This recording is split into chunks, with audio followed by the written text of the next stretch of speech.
Siqala ke ihora lokugcina ncimbukeli lapha ekhaya Jikelele. Ekhaya lakho eligcwele imfudumalo.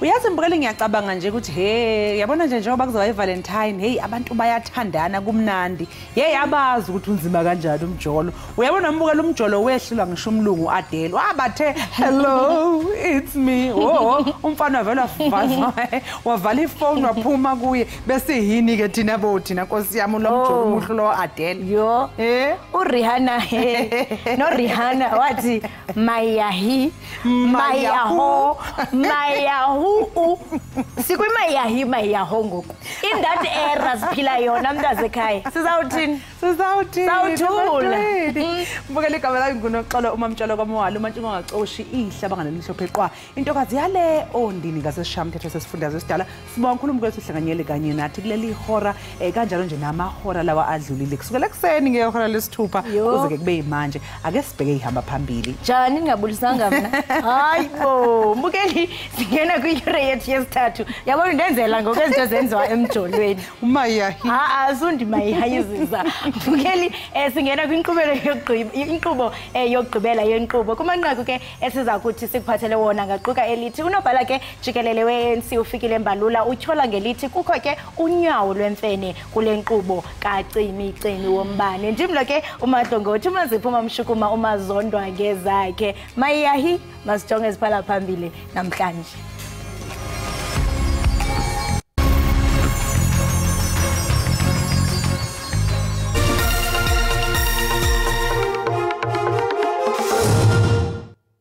What is the amount of load shedding in February of 2023 compared to February of 2024? It's coming down.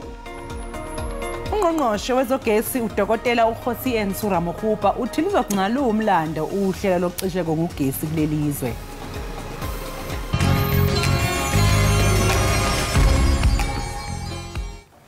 Ungqongqoshe wezogesi udokotela uKhosi Ensuramohupa wethembise ngokuthi ukucishwa konga ngogesi ngokwegaba eziphezulu kuzoba into yesikhashana nezoxazululwa maduzane. Kulempela sonto iEskom iqalise uhlelo lwesigaba sesithupha sokucisha ngogesi kulandela ukufa kwezinjini ezisishagalolunye eziteshini ezahlukene. Ungqongqoshe ke uRamohupa uthi ukucisha konga ngogesi kuzokwehliselwa ezigabeni eziphansi maphakathi neviki. Ngempela sonto iEskom ifake esigabeni esiphezulu sesithupha uhlelo lokucisha konga ngogesi obengalindelekile. Nokho njengamanje sekwehliselwe esigabeni sesihlanu nokulindeleke ukuthi icishe ngolesithathu ukucisha konga ngogesi kuzokwehliselwa esigabeni sesine. Phakathi kokunye okuhlonzwe njengomthelelo ukuthi kusetshenziswe isigaba sesithupha sokucishwa kogesi bekuwumsebenzi ukulungisa kwezinjini ezahlukene zeziphehli zeziteshi zakwaEskom. There has to be heightened levels of planned maintenance. We have received fiscal support. We do things right. Don't cut the corners. Make sure that whatever you do, you place the safety of employees first. We return them at the time we said we'll return them. When we return them, they are healthier, they perform better, the efficiency levels are higher. That's how we're going to resolve load shedding. And then accept that there's a risk associated with the strategy we're pursuing. And those risks materialized. They materialized Thursday, Friday, Saturday. These units went out. Izikhulu zangaphakathi kwaEskom zithi akulona iqiniso ukuthi kunesandla semfene kanye nomxhantelo wobugebengu okuholele ekutheni kuqaliswe uhlelo lwesigaba sesithupha lokucisha konga kogesi. The security cluster is within the stations. We are doing investigations within our call space everywhere. So these are ongoing things to look for intelligence. But currently on what has happened that led to this, you've seen that the biggest change is what I've just explained now with Mitupi. And then also what has happened with the number of chupliks then that happened between Thursday and Friday as well. So there is ongoing investigations and security scans that we are undertaking. Ngakolunye uhlangothi uhulumeni uzophosela inselelo isinqumo senkantolo esiphoqa ukuthi izikhungo ezifana nezikole, isibhedlela kanye neziteshi zamaphoyisa zingacishelwa ugesi noma kuqhubeka i-load shedding. Imibutho yezepolitiko iqalile ukunikezela ngezithembiso zonyulo nanjengoko umongameli uCyril Ramaphosa kulindeleke ukuba ubhengeze umhla wonyulo kungekudala. Umbutho iEFF uthetha xa uxwebhu lwayo lwezithembiso zolonyulo phakathi kwezinye izinto uthembise ngelithi xa ethe wathatha intambo njengorhulumente uza kuphinda kabini imali yesibonelelo sabantu abadala.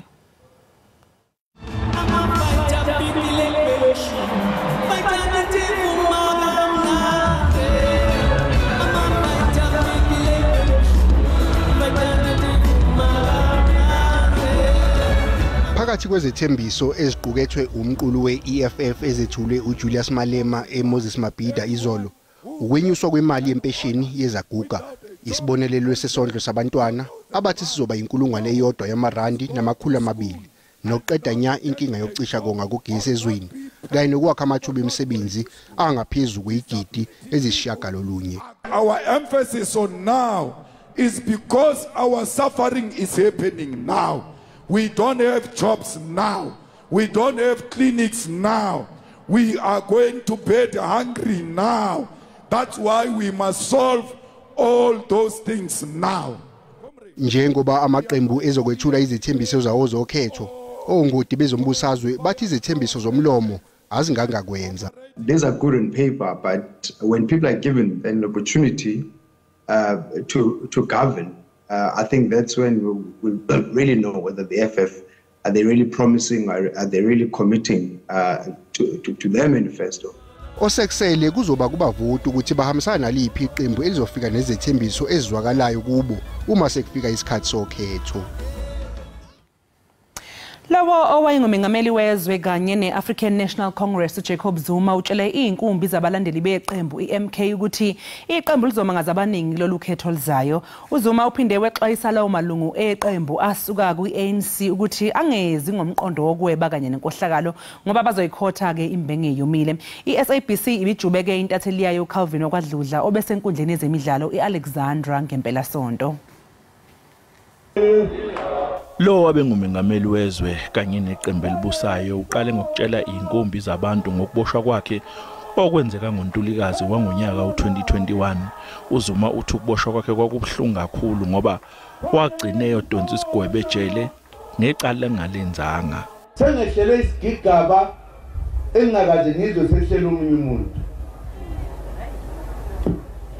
Ngathathwa emzini kababa ngahanjiswa ejele ngayoboshwa ngingazange ngivele nangaphambi kwejaji. uZuma ubese qonda ngqo ephuzwini nasentweni ebizelwe yilezi inkumbi zabantu watshela abantu ukuthi abahambe bayovotela iMK party ngoba leli qembu yilona kusasa leNingizimu Afrika. Wonke umuntu omnyama kajoyina umkhonto wesizwe nonenye iphatha kajoyine la.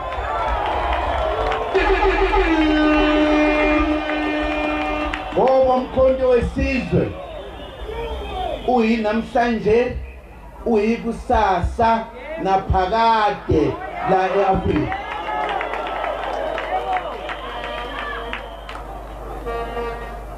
Ngethemba ukuthi siyavumelana.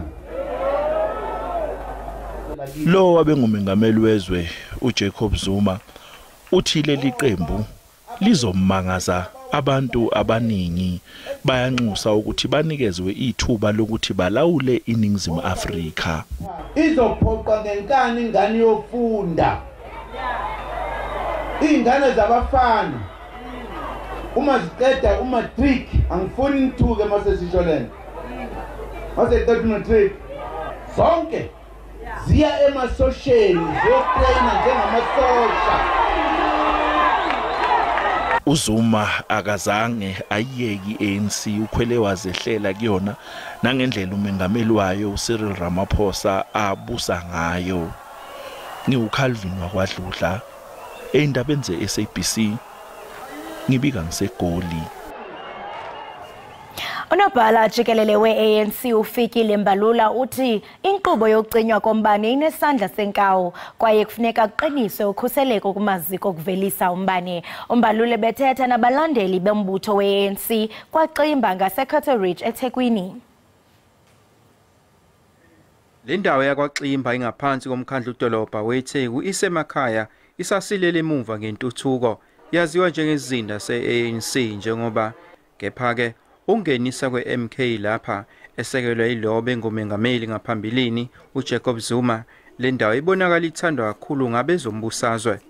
uMbalula uthi le nhlangano sebeyifake enkantolo ngenxa yaleli gama. Ngoba uyasimosha simbonisa indlela. Simosha umengapha awunawuthi umengapha nakwelicala uthi ndi ANC macala. Usebenzisane nabantu abangafuni iANC. Njengoba inkampani kahulumeni ehlinzeka ngogesi Eskom ifakela kuleli esigabeni sesihlanu sohlelo lokucima komga ugesi, Umbalula uthi sebesole isandla semfene kulokhu manje. State of the nation umongameli xakathi kuvele idwabo evule load shedding ungazange wayibona kuthiwa stage 6 into efana naleyo so into efuneka iqwalaselo leyo ijongwe ukuthi le sabotage yenzeka nokuthi yenzeka kanjani. Umbalula unxuse indlunkulu kaZulu ukuba iqinisekise ukuthi yeqhilanisa nezombusazwe. Sivela kude nalento yobukhosi safika apho ubukhosi buthathiwe butshontshwe inkatha ithathe ubukhosi sabubuyisa singukhongolosi.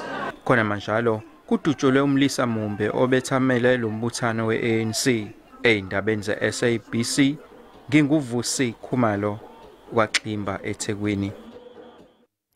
Kuleli sonto izisulu ezayihlala esakhiweni usindiso esangqungqiswa umlilo nyakenye zilandise ikhomishana ngokwenzeka ngesikhathi kuthungeleka umlilo owadla nomphefumulo wabantu abangama-76. Isigameko somlilo esathungela isakhiwo usindiso enkabeni yeGoli sashiya iningi labantu lishaqekile. Kwashona abantu abangama-76 kwathi abanye basala bengenawo amakhaya. Abasinda ngokulambisa abazama izindlela ezabaholela ekutheni bagcine bekwazile ukuphuma yize kwakunzima. From 4th floor ujumpe khona. Jumpe nomntana lona 2 years and then mina ngizolandela this other one ona 14 years.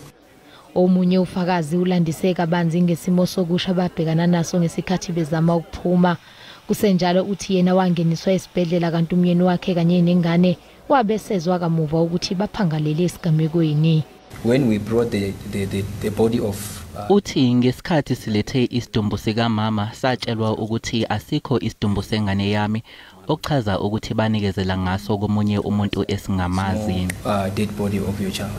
Noma kunjalo omunye wayehlala kulesakhiwo uthi isimo senhlalo sasingesihle naphambilini. I will say yes, they will arrest. Uthi amaphoyisa abenokufika ezobopha abashushumbisa izidakamizwa kepha isimo senhlalo besingesihle neze. Evidence that I have. Ikhomishana izoqhubeka nokulalela ukwethulwa kubufakazi obuvele ezikhulwini zedolobha laseGoli. Siziqwela siziqongqotha ngolohlobo ingongoma beziphala phambili kule yura ngokumbukeli khawuhamula ufince uqikelelo lwemozulu.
Isililo sabesifazane mina ngiphica ngowesifazane ohlezi ekhala ngaphakathi ongakuthola ukuthula mina ngiphica ngowesifazane okhubazekile ngaphakathi kwenhliziyo inyembezi nobhlungu sekwaba yinsakavukela indle emnyama sewaphenduka ikhaya lezinyembezi kanti ke mina sengiyofela ukuthi ngowesifazane ongakwazi ukuzimela sengiyofela ukuthi amandla alingana newendoda mina hanginawo cha mina nobhlungu sesaba ngamathe nolimi ngithandazile ukuthandaza kodwa yami imikhuleko ayikaphendulwana namhlanje nomthetho sowangilahlela ingalo akasekho ufuna ukungizwa inhliziyo yami ikhubekile kodwa umoya wami mhla uphuma ngiyokuthola ukuthula usuyoxola inhliziyo usosala mphefumulo umzimba ulale phansi mina sengizwile ubuhlungu nganele futhi angisafuni futhi ukubuzwa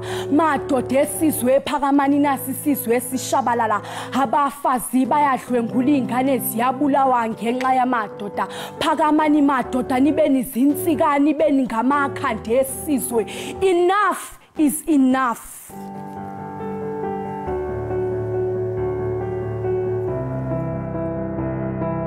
abothando mina othandweni ngizwile futhi neyami inhliziyo isibuzwile ubuhlungu indlela yothando mina ngihambile futhi ngidelile inkani bathi indlela ibuzwa kwabaphambili kodwa kwabaphambili ngibuzile nabo bahlulekile ngubani mina na ngizokwazi ngothando cha mina endleleni yothando sengaphela amandla sengaphela nesineke onenkingi usezayidla ke mina ngisanamsebenzi eyami inhliziyo sengayibopha ngamaketanga ngisoze futhi ngayikhulula hangisazi nokuthi ngiyenzeni ngoba uthando mina sengabona ukuthi igama lomuntu senganikela ngomzimba senganikela nangomoya futhi nenhliziyo seyakuthola ukuthula inhliziyo yami moya wami ixola ngoba vele uthando mina sengilibona njengegama lomuntu nokuthi ngihleke sokwathatha isikhathi ngoba ngisaba ukukhubazeka ngisaba ukulimala mina othandweni ke angisakholelwa uthando bayalibiza ngothando kodwa mina ngibona inzondo nobuhlungu uthando olugqizelela futhi elungishiya nesilonda ngaphakathi kweyami inhliziyo cha mina ngiyabonga kwezothando futhi sengiphumile amaqhawe amnyama xa ndisithetha ke mna ngamaqhawe ndisithetha ngamaqhawe aseningizimu Afrika amaqhawe alwelisizwe sokhokho bethu amaqhawe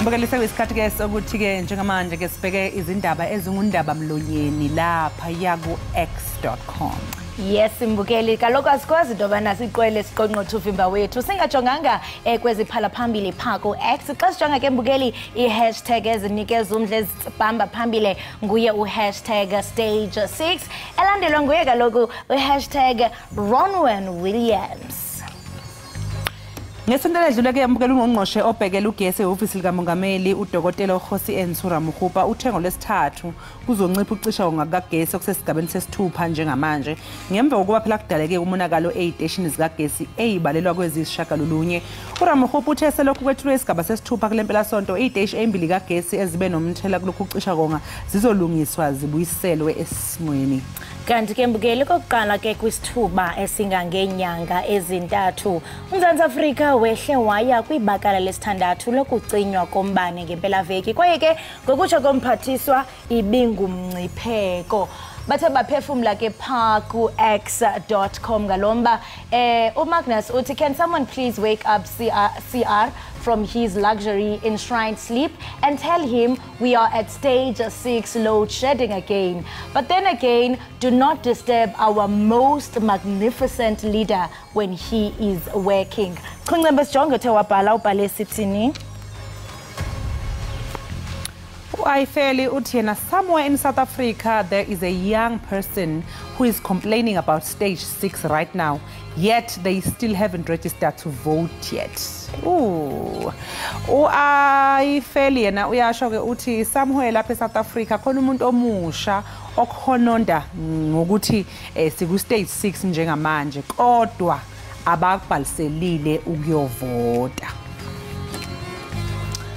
Okugqibela uLibogang Mashile uthi jumping to stage 6 after sauna without any warning is brutal. No power for 10 hours a day over the weekend when people must do washing and prep for the week ahead. uLibogang Mashile uthi hayi noko singena ngqo ku stage 6 emva kwentetho ngobume besizwe isona ngapha koko akukho mhlambe nesilumkiso esithe saphuma uthi inkohlakalo leyo uthi akukho mbane iiyure ezingamashumi ngosuku and lento yenzeka ngeweekend apho ke abantu funeke benze iwashing balungiselele iveki lesingena kuyo uthi hayi noko yinkohlakalo sizimvo zabantu ke abathi babhala parkox.com bephefumula ke ngomba ka stage 6 chuncembe sijonge kaloku #RonwenWilliams manqale ndithi huntshu. Kanti ke mbukeli uRonwenWilliams uphumelele iGolden Glove enikwa ke unozinti wetumente ekupheleni ke kwendebe yezizwe zaseAfrika phezolo ngelixa ke ibafana nayo iphumelele imbasa yefair play kanti ke yona ke iIvory Coast iphumelele itumente yeAfcon. Unto again. Uzokhulula mbukeli ukuthi Williams phela ukwazile ukuthi avimba amagoli kwangangena ngisho nenilodwa emidlalweni emihlanu kuyisikhombisa kulomqhudelwano. Eyikhathini ezimbili zama-penalty uCaptain Bafana uye wagqama kakhulu. Ngenkathi ke ibibhekene khona neCape Verde kuma quarter final uWilliams unbe unozinto oqala ngqa kwi-Africa Cup of Nations ukuthi avimbe ama-penalty amane kwamahlanu. Uphawulile ke umpholi bodi laphayana uthi he showed us under any shadow of a doubt that anything is possible. Well done Ronwen for making us hopefully once again beyond measure. Asizwe kulandelayo ukuthi uphefumule wathini Grootman. Grootman yaLimpopo uthi he deserves it. Ronwen Slimkat Williams had a wonderful time in Ivory Coast. Hope he attracted European best scouts. Uyathi into bana hayi jonga indlela asebenze ngayo ebeyideserve kakade. Uyathi into bana benexesha limyoli kakhulu kwaye ke unethemba lokuba uye watsala kaloku aba bapha kumazwe aphesheya ko-Europe into bana bazamthi chu bamfake phakathi kumaqela aphala phambili. Chuncembe ke sijonge othe wabhala ubhale sithini. Hayi makuthi bayamthatha kuRonwen ke uyalapho emaqembini alephesha. Sicela ukuthi basiboleke thina mangabe dlali bafana bangasincintshe nabenze lezi zinto abazenza ukuthi bangadedile abadlali. uRonwen wethu lo. Uphawulile ke noSithe KZN uthi yena congratulations Ronwen, no one deserves your awards. He worked so hard and his teammates. Uthi halala Ronwen yabona nje umsebenze ngokukhulu kuyikhandla wena kanjalo nje neteam yonke njalo siyamhalalisela ke uRonwen Williams. Uyakhumbula umndeni wakhe sake sawubona lapha bephawula kugogo wakhe kuma wakhe kubaba malume bezisho besho ukuthi nje ngendlela abayiqhenya ngayo ngomsebenzi wakhe omuhle ayewenzile lapha yana evimba amagoli awu4 out of 5. Uphawula noAnele ke Kholosa. Ndachazwa kulento sayitsho wena mamtshale othomnye kwa ezalwa sabona into bana hayi man esesesiswini wayekhaba enze ezibukwayo. noAnele mina enhle hlophe uthi well down to Maroons, a man did us proud as South Africa. Isitsho kaloku into bana wuntshu Maroons amaroundana rowisto maroro hayi jonga shem ndifuna ukuthi nqaku xa ufika pha e-airport ndikuthi yabona indlela wayithe nqaku elabhola nami ndisifuna pha congratulations sithi wuntshu ke kuye uRonwen Williams sicela ke umaroro roristo ronza raw roll on Ronwen Williams. Mbukeli njengamanje ke siqoqa zethu lesiyabuya emva komzuzwana ngomnandi la Ekhaya Jikelele.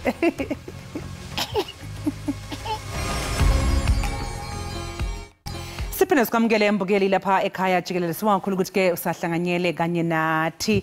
Enye ke yezimbongi esinazo lapha ohlelweni lwethu uVuyiswa Muriyani kanti sithe nje ake sibe nengxoxo naye ngaphambi kokuthi ke ahambe. Vuyiswa asikubingela sikwamukela Ekhaya Jikelele. Sanibonani. Sibonga kakhulu ngokuthi uzosivakashela namhlanje. Nami ngiyabonga kakhulu ukuthi ninezele ithuba leli. Liqala nini uthando lwakho lweyinkondlo nokuthi ubone ukuthi hey ngingayishaya lento? So uthando lwami lenkondlo luqale I think I was doing grade 7. Kulapho khona aqala ukubhala inkondlo ngabhala ama novels and then uthando lwami lakhula and then ungajona iproduction iThemba Lethu and then baqala lapho ke ukuyikhulisa lento kimi bayikhulisa and then iThemba Lethu likuphi lingasekhaya bayanifundisa kwenziwani? iThemba Lethu which like lidila ngama talents abantwana abayang lidila music, poet, actress, but acting yasiya ku theater ne screening. So mina ngafika lapho ngizenza zonke. So into engaba interested kakhulu kuyo yipoem. Inkondlo. Hayi ngiyabona ngempela ucha unesiphiwo nje esimangalisayo sokuthi ukwazi ukuhaya inkondlo. Manje ungitshela nje wenza kanjani ukuthi uhlezi uhaya inkondlo ezenza abantu bajabule futhi ezimnandi? So lento le mele uzibeke like ngathini mele yonke into uya observer awubhekeli nje ngokudlulisa you observe yonke into nento encane you observe uya deep le nto leyo so that inkondlo zakho zonke zizoba ne meaning and then akubantu mazifika zihlala. Manje nje iziphi ihloko ezinye ihloko onokukhuluma ngazo einkondleni zakho ngiyazi ukuthi enala ngeke ngakuzwa uthi hayi wena useyaphuma othandweni uxoshwa yini mntanami othandweni lukwenzeni? Alungenzanga ngispat like abantu abaningi mina bayagoa straight like bayagoa. So mina inkondlo zami kahle kahle kakhulu zidila ngosizi ukukhanya. Yeah. So ngokubona kwakho mangabe uqeda mhlawumbe ukuhala lezi inkondlo uyubona abantu ukuthi ba receive kanjani inkondlo zakho bayayithakasela mhlawumbe ngoba ngiyazi ukuthi kwesinye isikhathi njoba kade wenza nje la kwesinye isikhathi omunye umuntu angathi mayebonela lelo umuntu ohaya inkondlo ayithole naye ngathi useba ne healing mhlawumbe ngaphakathi ngezinto ezenzeka kuye naye njalo njalo wena ezakhe inkondlo uma ubona zibathinta kanjani abantu? Ziyabathinta futhi especially spiritual umuntu uzomuva athi yo inkondlo yakhe ngithintile kakhulu ndingifundisile ukuthi okay shothi 1 no 2 ngenza wrong 1 no 3 inkondlo zami sihamba ne meaning and also sihamba ne teaching ukuthi okay 1 no 2 moments ungamenzi nani and zihamba nemilayelo. Hayi cha zimnandi kakhulu ke sisi inkondlo zakho. So njengamanje ke ngizokudedela ukuthi ke uhaye ke enye ke inkondlo yakho yokugcina la ekhaya Jikelele ukuze ababukeli bezoyithakasela ithini igama layo? Amaqhawe esizwe. Amaqhawe esizwe. Hayi ke sisi take it away.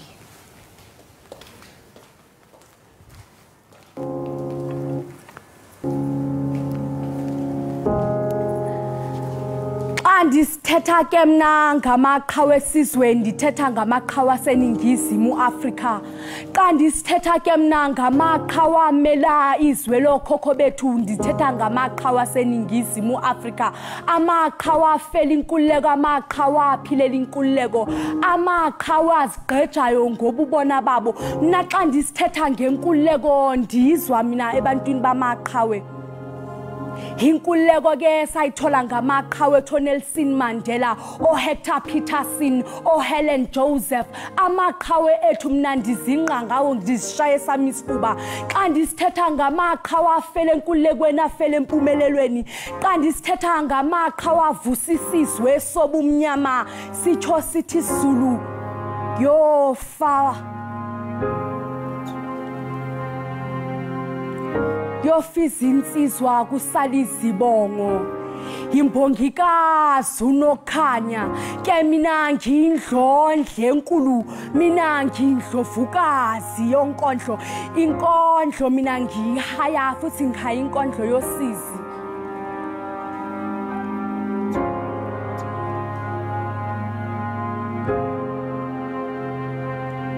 Ndimbongikazi unokhanya, imbongikazi ekhanyisela abasebumnyameni, mina ngimbongikazi yothando.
Nkosi ngokuhlala nathi ubusandula ungena ufika sesichwechwela ngasemnyango kodwa ke ikhona nje intwana esikuphathele yona nokwanda Lioness Zungu ke sisithethe nombhali wencwadi okanye ke sinaye namhlanje ukuze sixelele banzi ngencwadi yakhe enomxholo othi Life After Birth. Nokwanda ke akangombhali nje kuphela kodwa ke ukwangumseki weshi umbutho ke ongenza ingeniso ozinikele exhobiseni amagqiyazana selula noqinisekisa impumelelo yawo kuzo zonke inkalo zobomi.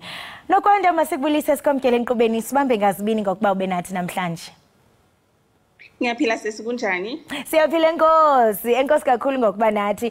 Ngaphambi kokuba singene nzulu kuphononongo lwencwadi, ndiyafuna nje siqale sithethe ngesihloko sale ncwadi ethi Life After Birth.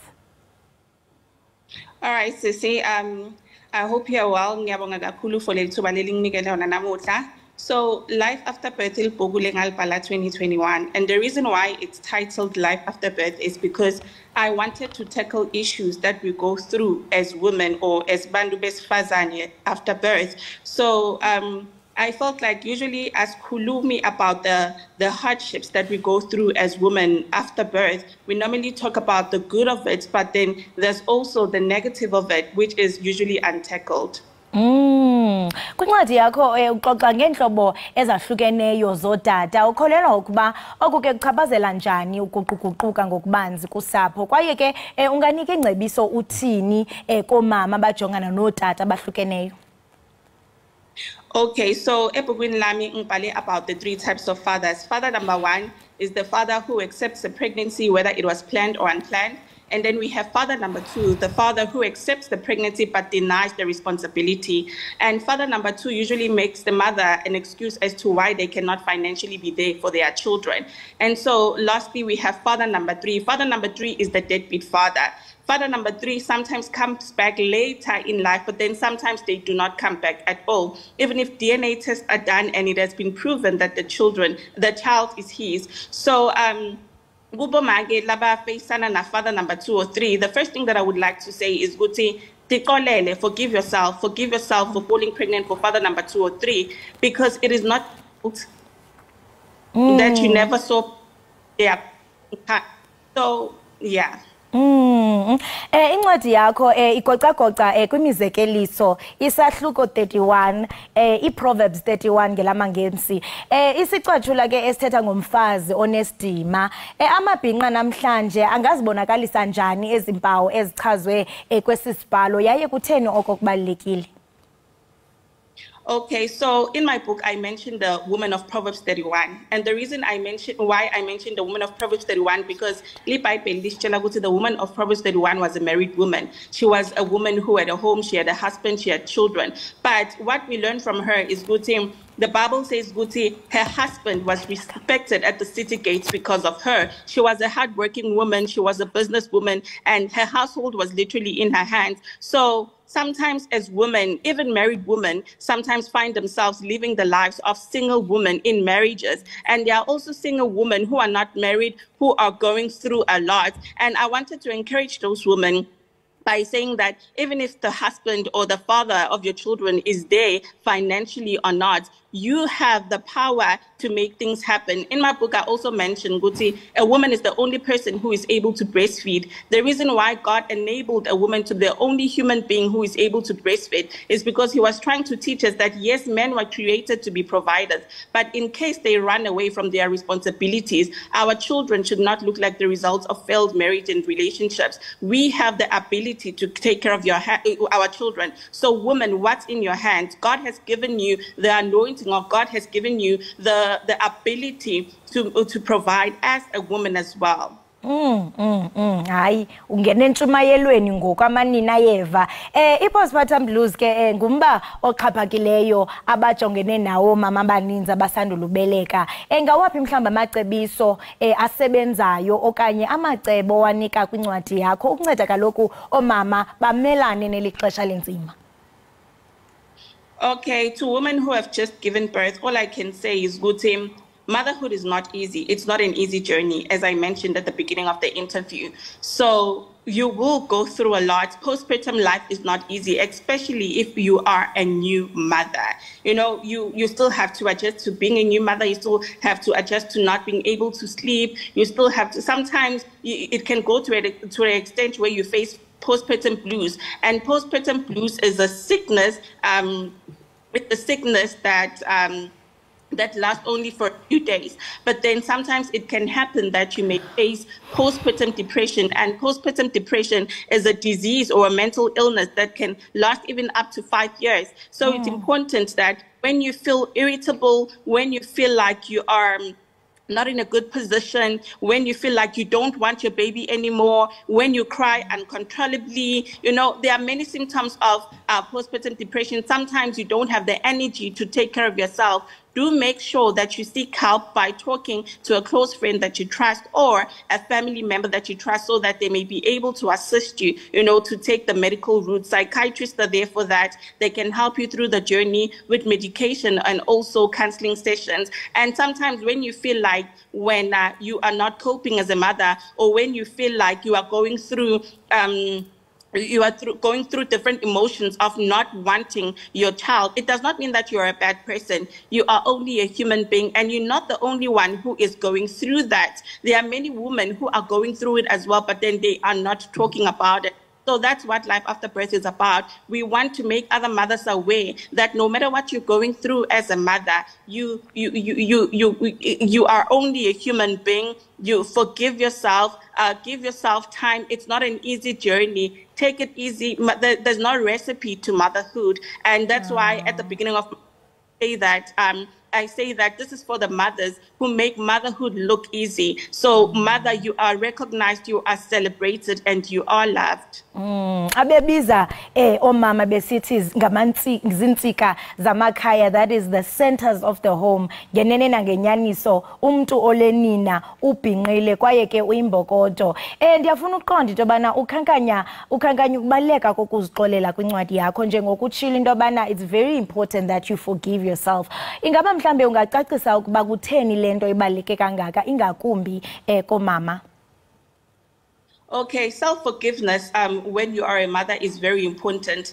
As I mentioned, sometimes we fall pregnant for father number 2 or 3, and sometimes you can find that you fell pregnant for father number 1, but then you were not ready to be a mother. So it's very important to forgive yourself, because at times as women, we bleed on our children, and as women, God has created us to be our children's safe places. Hence, that is why when a woman is pregnant, there are walls that are protecting the child. There are walls of water, so that even if maybe you may fall or hit something, the child will not be injured. So that is the safe place are supposed to be as mothers. Good say, no matter what we went through during pregnancy or after birth, we must build that wall of water and be our children's safe place. God has given you the ability, to protect your children. So our children cannot be in danger.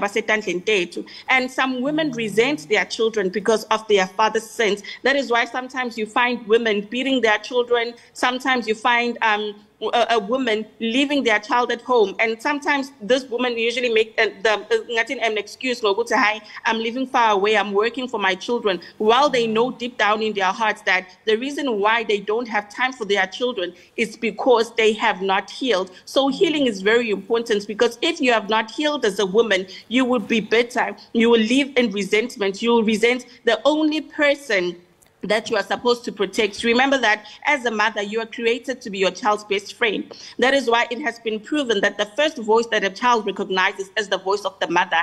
And hence, that is why after birth, they place the child on the chest of the mother in order for them to bond. There's also something that is called skin to skin medically that helps mother and child bond. So the bond that happens during the womb is a bond that must continue as long as you are alive, because no one can replace you as your mother, your sisters, your mother. No one can replace you. You are the only parent, or you are the only mother to your child. So step up, forgive yourself in order to give that child the love that they deserve. That is quite profound, because I mean, the parts of yourself that are unhealed are unfortunately going to manifest in your child's life, and that's going to be another cycle. And funeka uphinde ubuyele emva ngoku uyolungisa. Le ncwadi yakho ikwachaphazela nomba wongazihoyi njengomzali xa usandula uba uba nomntana. Ucinga uba mhlambe ezo zinto ezibangelwa yintoni?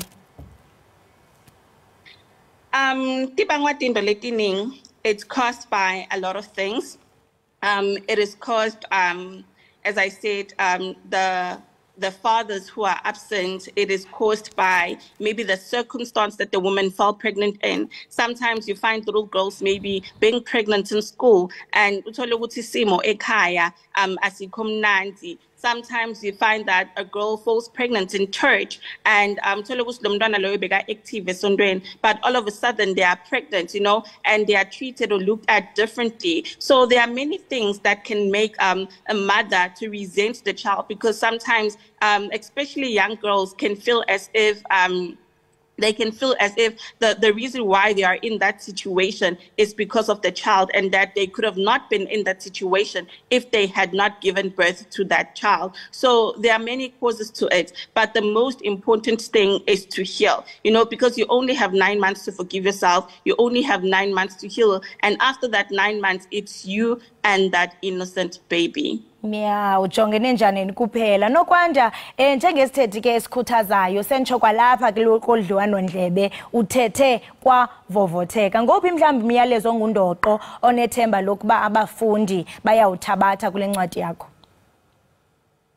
I think readers will love my book a lot, because we don't only talk about the fathers, we don't only talk about the absent fathers, we do not only talk about being a woman that is able to provide, we don't only tackle postpartum depression, but we go as far as also mentioning body changes, because as a woman, after giving birth, I always say that giving birth is like giving birth to yourself again, because there will be change on you emotionally and physically as well. So it's very important to accept yourself the way you are. For instance, I have permanent stretch marks from the up of my belly to the lower part of my belly, and I can't change that, but I need to be able to embrace myself. And I also talk about self-esteem, being in touch with yourself again. I continue to talk about having a spiritual corner where you go to talk to your maker when you feel like the journey is no longer easy. And not only that, but we also talk about being a career woman, being motivated, because as mothers, we do not only tackle motherhood, but then